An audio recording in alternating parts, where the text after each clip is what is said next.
ไม่ได้รับความเมตตาจากอาจารย์มาคิดจนทอดก็มองขึ้นสูงอยากจะได้ปฏิบัติก็มองขึ้นตีละครั้งก็เสียพิธีไปหลังจากที่เราได้งานจงกรม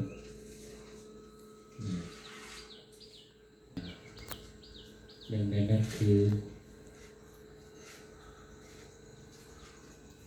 เป็นอานิสงส์ที่เป็นให้สมาธิที่เกิดจากการนั่งจงกรมตั้งอยู่ได้โดยตั้งสมาธิหน่อย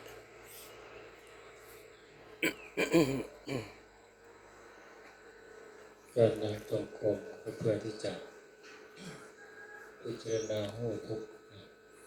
เพื่อบ่ให้ทุกข์เพื่อบ่ให้อิริยาบถนี้ที่ความทุกข์ปกติการดูพิจารณาอิริยาบถมันก็จะพิจารณาทุกข์ฉะนั้นจะเปลี่ยนอิริยาบถด้วยอำนาจของตัณหาอาจจะได้ยินคำว่าอยากยืนอยากนั่ง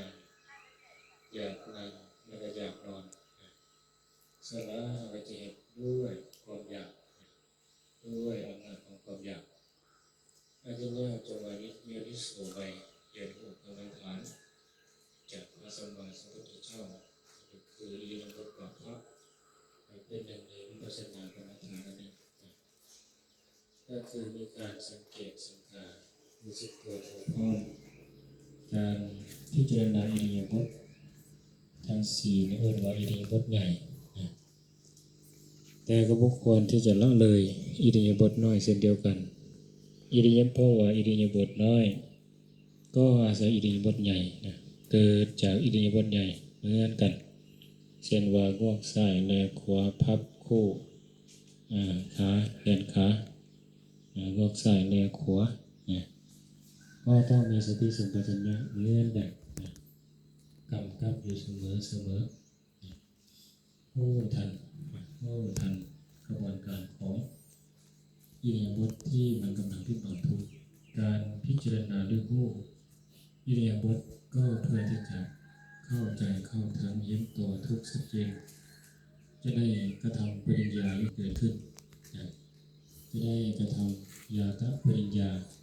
จีรณปริญญาและได้กำหนดรู้หรือว่าเห็นสภาวะของความทุกข์ทั้งหลายยิ่งเห็นไปเรื่อยๆยิ่งเบื่อหน่ายยิ่งเบื่อหน่ายยิ่งคลายกำหนัดเมื่อเอาเห็นทุกข์ไปเรื่อยๆเห็นทุกข์ชัดเจนทุกขสัตว์มันกำลังไหลไปเกิดขึ้นตั้งอยู่แล้วก็ดับไปตามเหตุตามปัจจัยบริษัทบุคคลตัวตนยิ่งเห็นทุกข์ที่มันกำลังไหลไปด้วยเหตุปัจจัยอาศัยสังกัดและกันเกิดขึ้นในขณะนั้นตัณหาก็บ่มีอำนาจในการที่จะเข้ามาควบคุมบ่มีอำนาจในการที่จะสั่งการบ่มีอำนาจในการที่จะเข้าไปอาศัยยิ่งเห็นทุกข์เรื่อยตัณหาก็บ่มีโอกาสในการที่จะเข้าไปอาศัยอิริยาบถเหล่านี้นะก็เป็นเหตุให้ตัณหาหนีจอยบ่ได้อาหารบ่ได้อาหารแต่ในที่สุดมันก็จะจอยของพอนักข่าวบ่ได้กินอาหารมันก็จะตายสันใดอันนี้อุปมาให้เข้าใจ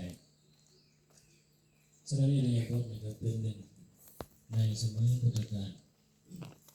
ก็มีครูบาอาจารย์ได้แนะนำที่บรรลุธรรมเพราะการพิจารณาอิริยาบถนี้